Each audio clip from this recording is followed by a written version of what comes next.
Cette vidéo n'est pas une vidéo, c'est un challenge. Mon objectif durant ce challenge sera très simple, essayer de te faire pleurer. Ton objectif, très simple aussi, mais peut-être plus compliqué en fin de compte, essayer de ne pas pleurer. Ludo et moi avons préparé 3 histoires dont le seul objectif est de te faire pleurer. Peut-être pas le seul objectif en fait. Bien sûr que c'est des histoires qu'on a choisies délicatement, soigneusement, dans le but qu'elles soient touchantes avant tout, vu que c'est un essaye de ne pas pleurer challenge, mais qu'elles soient surtout inspirantes, motivantes et qu'elles puissent semer la graine qui permettra de grandes récoltes. Donc 3 histoires, 3 titres. La première histoire s'appelle Les 20 €, la deuxième L'amour n'a pas de prix et la troisième La planche de bois. Et c'est la troisième histoire que je vous raconterai, l'histoire de la planche de bois, qui m'a personnellement le plus démonté. Pourquoi toi? Les règles du jeu si vous le voulez bien. Si vous faites un petit son aigu en regardant la vidéo comme ceci, ça compte comme pleurer. Si vous avez les yeux tellement pleins de larmes que vous pouvez plus cligner des yeux et que vous êtes comme ça compte comme pleurer. Et puis finalement si vous êtes bah ça compte comme pleurer aussi bien évidemment.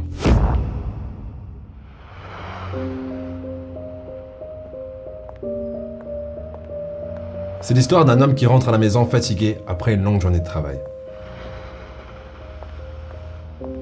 Lorsqu'il arrive enfin devant l'entrée de chez lui, il voit son petit garçon de 6 ans, assis sur les marches d'escalier. Le garçon, émerveillé de retrouver son père en fin de journée, s'exclame « Oui, tu es enfin rentré. Est-ce que je peux te poser une question ?»« Bien sûr, dis-moi fiston, » répond le père. « Combien est-ce que tu gagnes de l'heure ?» demande le garçon. Le père, en fronçant les sourcils, lui répond « Ça ne te regarde pas. » Déçu, le petit garçon s'exclame « Je veux juste savoir, je t'en prie, dis-le-moi. » Face à l'insistance du garçon, le père répond « Bon, si tu veux absolument savoir, je gagne 20 € de l'heure. » Le petit va ensuite dans sa chambre avec un air attristé.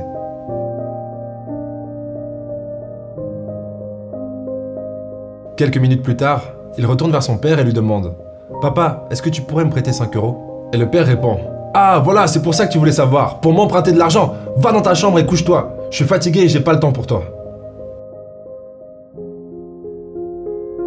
Une heure plus tard, le père qui a eu le temps de décompresser un peu se demande s'il n'a pas réagi trop fort à la demande de son fils. Peut-être bien qu'il voulait quelque chose d'important, se dit-il. Il décide donc d'aller dans la chambre du petit.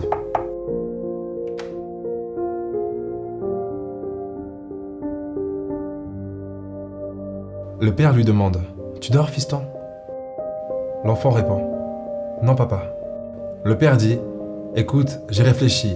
Voilà les 5 € que tu m'as demandé. »« Oh, merci, papa. » répond le garçon qui fouille ensuite sur son oreiller et sort 15 €. Le père, en voyant l'argent, est de nouveau agacé et lui dit « Mais pourquoi voulais-tu 5 €? Tu en as déjà 15. Qu'est-ce que tu veux faire avec cet argent ?» Le petit garçon répond « C'est qu'il m'en manquait juste 5, mais maintenant c'est bon. Papa, est-ce que je peux t'acheter une heure de ton temps? Demain, si tu rentres plus tôt du travail, est-ce qu'on pourrait manger ensemble? » Le père ne répond rien et prend son fils dans ses bras, les larmes aux yeux.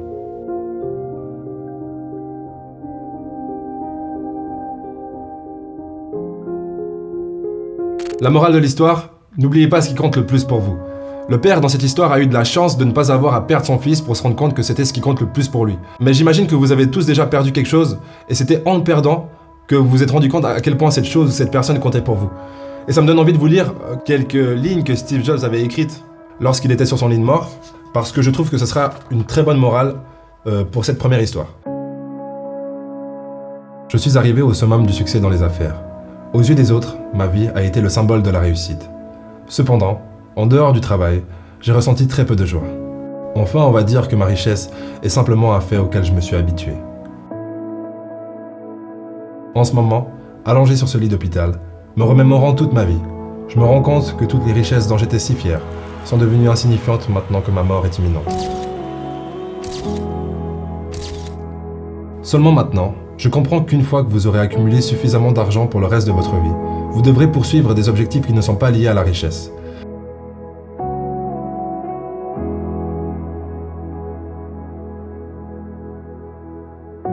Il doit y avoir quelque chose de plus important.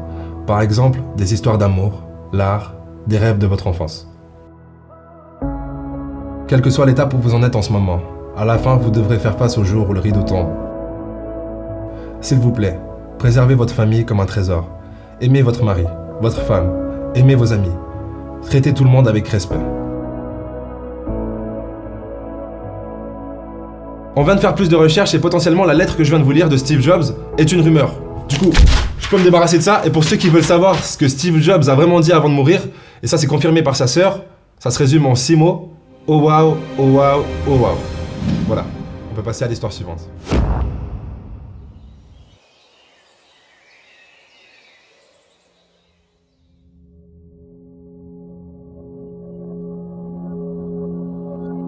C'est l'histoire d'un homme très pauvre, qui vit avec son épouse dans une situation plus que précaire.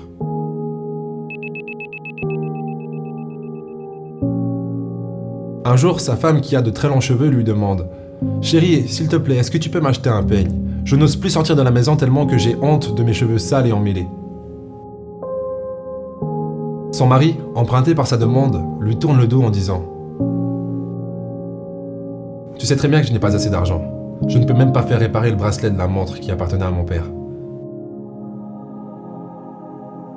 Attristée, elle décide de ne pas insister.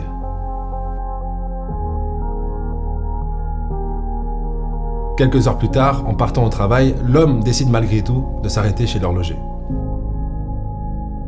Non pas pour faire réparer sa montre, mais pour la vendre contre seulement quelques euros, sachant qu'elle est abîmée. Il s'en va ensuite chercher un peigne pour son épouse qu'il aime tant.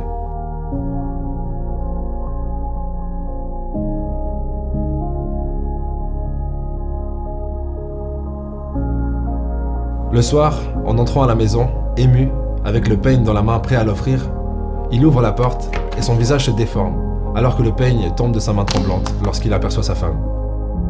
Elle s'est coupé les cheveux très courts, et elle lui dit avec un petit sourire sur le visage « Chérie, je me suis coupé les cheveux, et je les ai vendus pour pouvoir t'acheter un nouveau bracelet de montre. »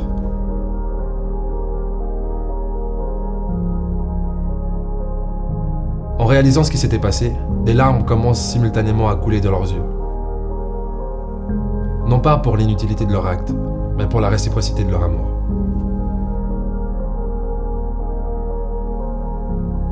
Pour moi, la morale de l'histoire, c'est le titre de l'histoire qui est « L'amour n'a pas de prix ».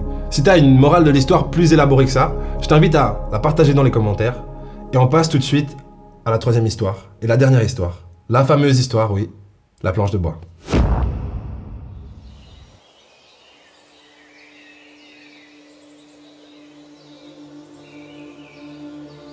C'est l'histoire d'un jeune garçon colérique qui a pris pour habitude de s'énerver contre sa mère. Il ne se passe pas un jour sans qu'il ne s'énerve contre elle. Son père, qui a assisté à ces scènes à de multiples reprises, décide de prendre les choses en main. Il demande donc à son fils de le suivre dans le garage.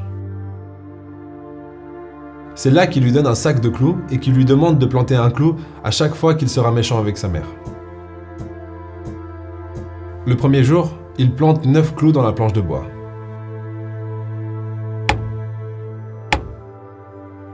Le temps passe et il apprend petit à petit à contrôler sa colère.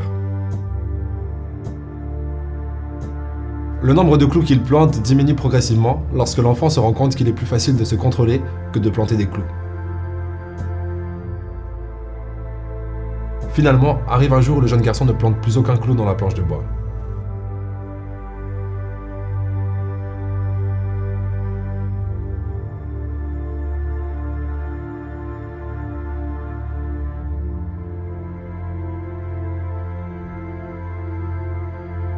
Alors, il va voir son père et lui dit fièrement « Papa, j'ai réussi, je n'ai planté aucun clou dans la planche de bois aujourd'hui. » Son père lui répond « Bravo fiston, je suis fier de toi.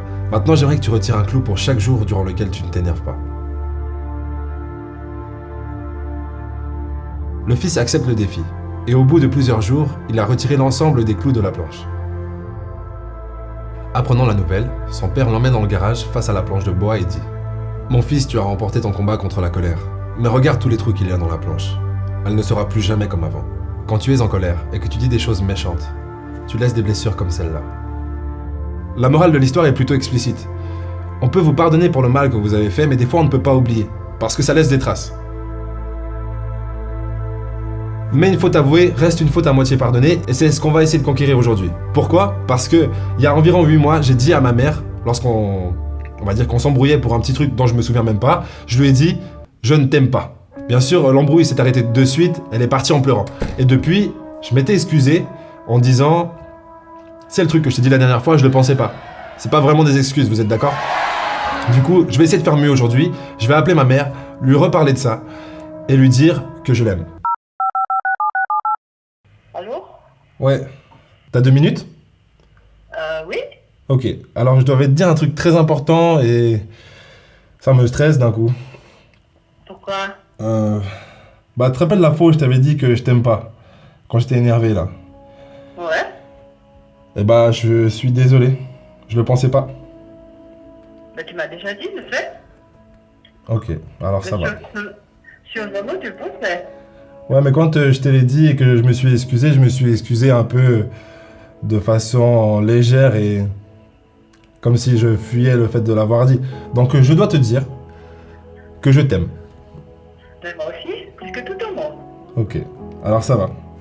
Donc on s'en veut pas de toute façon, je savais qu'on s'en voulait pas, mais c'est comme l'histoire de la planche de bois en fait. Le mal est fait. C'est pas grave. Je t'en veux pas. Ok.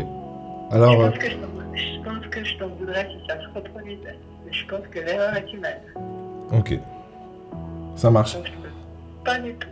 Si tu n'as pas pleuré à une des 3 histoires, j'espère au moins que tu as ressenti quelque chose. Dans tous les cas, la vidéo arrive à sa fin, donc laisse-nous savoir dans les commentaires quelle a été ton histoire préférée, et surtout de t'abonner et cliquer sur la petite cloche si tu veux recevoir une notification à chaque fois qu'on sort une vidéo. C'est vrai qu'on a été un peu plus imprévisible en ce qui concerne le nombre de vidéos qu'on poste, mais c'est parce qu'on essaye de nouvelles choses autant sur YouTube que par rapport à ce qu'on fait en dehors de YouTube.